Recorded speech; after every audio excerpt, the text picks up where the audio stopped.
हाँ प्यारे बच्चों, आपके ज़िले का असली पेपर है वो आपके मिल चुका है। नमस्कार प्यारे बच्चों, स्वागत आप सभी का आपके अपने YouTube चैनल में। अगर आप कक्षा 10 के छात्र हैं तो इस वीडियो को आपको पूरा देखना है, क्योंकि आज के इस वीडियो के अंदर मैं आपको अर्धवार्षिक परीक्षा हाफ ईयरली एग्जाम 2023-24 का एक ऐसा पेपर बताने वाला हूं, संस्कृत का एक ऐसा पेपर बताने वाला हूं जो आपके ज़िले का है और आपके स्कूल में ये पेपर आपको देखने को मिलेगा। अगर आपने इस पेपर को एग्जाम से पहले अच्छे से आपने तैयार कर लिया तो संस्कृत के अंदर आप अर्धवार्षिक परीक्षा 2023-24 के अंदर आप पूरे 70 में से 70 मार्क्स हैं वो अचीव कर सकते हैं, बना सकते हैं। तो वीडियो को आपको लास्ट तक देखना है, वीडियो को कहीं पर भी आपको स्किप नहीं करना है। और इस बार पेपर के अंदर जो समय है वो आपको 3 घंटे 15 मिनट का मिलेगा। और यहाँ पर आपको निर्देश दे रखे हैं, तो यहाँ पर जो 3 पॉइंट दिए गए निर्देश के वो आपको जरूर फॉलो करने हैं। और पेपर है वो पहले आपको अच्छे से पढ़ना है और पेपर को पूरा आपको अच्छे से तैयार करना है। अगर आपने ये पेपर कंप्लीट तैयार कर लिया तो संस्कृत के अंदर आप पूरे 70 में से 70 मार्क्स है वो अर्धवार्षिक परीक्षा 2023-24 में लेकर आओगे। बच्चों, जैसा कि आप यहां पर देख सकते हैं, सबसे पहले आपको पेपर में खंड ए दिया गया है और खंड ए में आपको पहला क्वेश्चन दिया गया है कि अधोलिखित प्रश्नानाम उचित विकल्प चित्वा लिखत।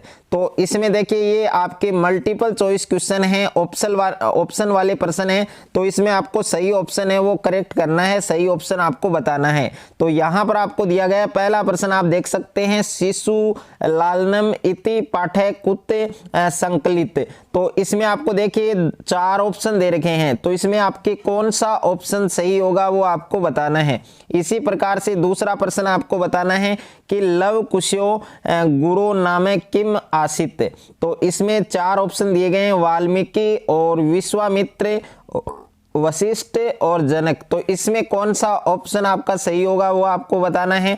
और तीसरा प्रश्न आपको दिया गया है कि सुश्रुत संहिता कस्य विनश्य और ग्रंथ अस्ति।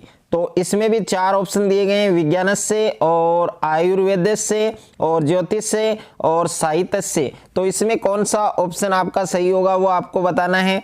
और क्वेश्चन नंबर 4 आपको दिया गया है कि प्रीति लक्षणम कति विदम। तो इसमें 4 ऑप्शन है, पंच और षट और सप्त और अष्ट। तो इसमें कौन सा ऑप्शन आपका सही होगा वो आपको बताना है। 5वां प्रश्न है आपके शक्र कस्य प्राय पदम।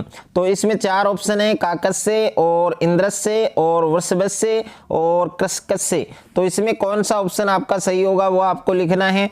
और यहाँ पर 6ठा प्रश्न है आपके प्रेंगित ज्ञान फला के भवंती। तो इसमें 4 ऑप्शन है, हया और नागा और बुद्धे और अस्य। तो इसमें भी आपको सही ऑप्शन है वो बताना है। उसके बाद में 8वां प्रश्न है आपके कि बंधु केन सम नास्ति। तो इसमें 4 ऑप्शन है, सिंहन और काकेन और वयायन और उद्मेन। तो इसमें भी आपको सही विकल्प है वो बताना है। उसके बाद में 8वां प्रश्न है आपके कि अतिथि कया क्रदंती समय। तो इसमें 4 ऑप्शन है, ए ऑप्शन में है आपके चपट्या और ब में आपके ताड़ने और स में आपके भारत वेदन्या और द में आपके बुमुक्षति। तो इसमें कौन सा ऑप्शन आपका सही होगा वो लिखना है। उसके बाद में देखिए दूसरा क्वेश्चन है आपके कि समुचित विभक्ति प्रयोगेण रिक्त स्थानानाम पुरियत, यानी रिक्त स्थानों की आपके वो पूर्ति करनी है। तो इसमें देखिए आपको 2 क्वेश्चन दिए गए हैं, एक तो ऑप्शन ए में दिया गया है और एक ऑप्शन बी में दिया गया है, और दोनों में 2-2 प्रश्न है। तो पहला है पिता क्रुदयंती। तो इसमें पुत्र शब्द दिया गया है, इसकी आपको समुचित विभक्ति का प्रयोग करके रिक्त स्थान है वो पूरा करना है। दूसरा है आपके रिक्त स्थान दिया गया गंगा प्रभवती। तो इसमें आपको देखे हिमालय दे रखा है। और दूसरा है कोष्ठ के समुचित रूप प्रयोगेण रिक्त स्थानानि पुरियत। तो इसमें रिक्त स्थान किम नाम अस्ति। तो इसमें युष्मत दिया गया है। और रिक्त स्थान बहिम उपवनम अस्ति, इसमें आपको ग्राम्य दिया गया है।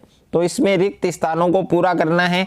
और तीसरा प्रश्न आपको सही ऑप्शन में भी दिया गया है कि कोष्ठ के प्रदत्त प्रकृति प्रत्या पदम और निर्मायक वाक्यम पुरियत।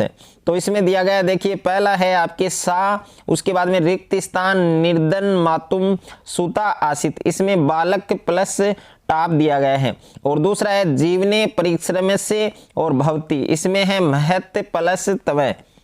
उसके बाद में देखिए तीसरा क्वेश्चन दिया गया है आपको कि अधोलिखित पदहंस गद्यांश से पठित्वा प्रश्नानाम उत्तराणी लिखित, यानी ये जो आपको गद्यांश दिया गया है 10 नंबर का आएगा, ये आपके 10 में से 10 मार्क्स आप अचीव कर सकते हैं। पहले आपको एक गद्यांश को अच्छे से पढ़ना है और उसके बाद में जो प्रश्न दिए गए हैं उन सभी प्रश्नों के आपको इसमें उत्तर लिखने हैं। तो गद्यांश है वो पहले आपको अच्छे से पढ़ना है। इसमें पहला प्रश्न दिया गया है कि उपयुक्त गद्यांश से समुचित शीर्षक लिखित, तो इस गद्यांश का उचित शीर्षक क्या होगा वो आपको बताना है। और इसी प्रकार से दूसरे क्वेश्चन का आंसर देना है। तो इसमें जितने भी क्वेश्चन दिए गए हैं इस गद्यांश में सारे प्रश्न आपको करने हैं। और उसके बाद में क्वेश्चन नंबर 4 आपको दिया गया है कि अधोलिखितानाम प्रश्नानाम उत्तराणी संस्कृत माध्यमेन लिखित, यानी संस्कृत के माध्यम से इसका आपको उत्तर लिखना है। अगर आपको ये वाला क्वेश्चन नहीं आ रहा है तो अथवा वाला प्रश्न भी आप कर सकते हैं। उसके बाद में देखिए 5वां प्रश्न है आपके अधोलिखित पदयों संधि विच्छेदम कृत्वा संधि नामापि लिखित, यानी संधि विच्छेद करके आपको संधि का नाम बताना है, जिसमें मनोरथम और जगदीश। और दूसरा है 6ठा प्रश्न है संधि कृत्वा संधि नामापि लिखित, इसमें आपको जोड़कर बताना है कि हरिम प्लस वंदे क्या होगा और इसमें कौन सी संधि है। इसी प्रकार से नमे प्लस कार, इसमें इसको जोड़कर लिखना है और संधि कौन सी होगी, संधि का नाम भी बताना है। 7वां प्रश्न है कि निम्नांकित पदयों समस्त पदाना नाम विग्रह कृत्वा नामापि लिखित, यानी यहाँ पर जो प्रतिदिन दिया गया है और विशाल भवनम दिया गया है, इन दोनों का आपको समास विग्रह करके समास का नाम लिखना है। इसी प्रकार से 8वां प्रश्न है आपके समास कृत्वा समास से नामापि लिखित, तो शिव च केशव और पितम अम्रम, इनमें कौन सा समास होगा, समास का नाम आपको लिखना है। और क्वेश्चन नंबर 9 है आपके अधोलिखिता नाम पदयो उपसर्ग शब्द च पृथक कृत्वा लिखित, तो इसमें एक तो दुर्लभ है, एक उद्भवती है। उसके बाद में क्वेश्चन नंबर 10 है ये आपके मंजूषा से और प्रदत्ते अव्यय पदे रिक्त स्थानानी पुरियत, तो ये रिक्त स्थान दिए गए इन दोनों को आपको पूरा करना है। और 11वां प्रश्न है अधोलिखित संख्यावाची शब्दों संस्कृत लिखित, संस्कृत में आपको ये जो संख्या दे रखी है इनको संस्कृत में लिखना है। एक तो 162 है, एक आपके 1025 है। और क्वेश्चन नंबर 12 है रेखांकित पदम मार्गत प्रश्न और निर्माण कुरुत, तो इसमें भी 2 वाक्य दिए गए हैं, दोनों को आपको करना है। और 13वां प्रश्न है आपके कि अधोलिखित वाक्यों शुद्ध कृत्वा लिखित, शुद्ध करके आपको लिखना है सूर्य नमः और वै सदा सत्यम वदते। और क्वेश्चन नंबर 14 है आपके सौ पाठ से पुस्तकात श्लोकम द्वे लिखित, 2 श्लोक लिखने हैं आपको जो आपके पेपर में नहीं है। ओके, आपकी बुक के श्लोक होने चाहिए। और उसके बाद में सेक्शन सी है आपके खंड 6 है और खंड 6 में प्रश्न संख्या 15 है आपके अधोलिखित से गद्यांश से सह प्रसंग हिंदी भाषायाम अनुवाद कुरुते, तो इसका आपको इस गद्यांश का आपको सह प्रसंग हिंदी भाषा में अनुवाद करना है। ये अथवा वाला भी आप करना चाहते हैं तो कर सकते हैं, इन दोनों में से एक करना है आपको। और क्वेश्चन नंबर 16 है आपके अधोलिखित से पद्यांश से और सह प्रसंग हिंदी भाषायाम अनुवाद कुरुत, तो ये आपको देखिए पद्यांश दिया गया है, इसको आपको हिंदी भाषा में अनुवाद करना है।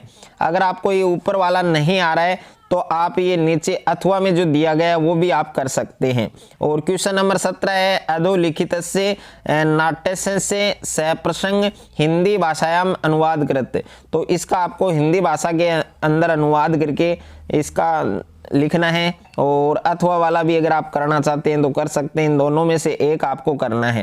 क्वेश्चन नंबर 18 है आपके क्रम रहिता नाम षड वाक्या नाम और क्रम पूर्वक संयोजन कुरुत, तो इनको क्रम से लिखना है आपको, 6 वाक्य लिखने हैं कम से कम। ओके, और उसके बाद में देखिए अथवा में भी क्वेश्चन दिया गया है, अगर आप ये वाला क्वेश्चन करना चाहते हैं तो ये भी कर सकते हैं। क्वेश्चन नंबर 19 है कि भवान राजकीय उच्च माध्यमिक विद्यालय आदर्श नगर से 10वीं कक्षा छात्र राहुल अस्ति सम विद्यालय सम प्रधानाचार्य एस वास्ते कारणेन एस अवकाशार्थ प्रार्थना पत्र लिख दूं, तो इसमें प्रार्थना पत्र लिखना है आपको। और ये आपके अथवा वाला भी अगर आप करना चाहते हैं तो इसमें पत्र दिया गया है, पत्र और जो प्रार्थना पत्र इन दोनों में से एक आपको करना है। यह आपके 20वां क्वेश्चन है। 20वां क्वेश्चन भी आप देख सकते हैं, इसमें मंजूषा साए उचित पदे ग्रीष्मावकाश इति विषय वार्तालाप पूर्यत। और क्वेश्चन नंबर 21 है, अधोलिखितेषु वाक्येषु केषाचन चतुर्णां वाक्यानां संस्कृत भाषाया अनुवाद करोतु। तो इनको संस्कृत के अंदर अनुवाद करना है।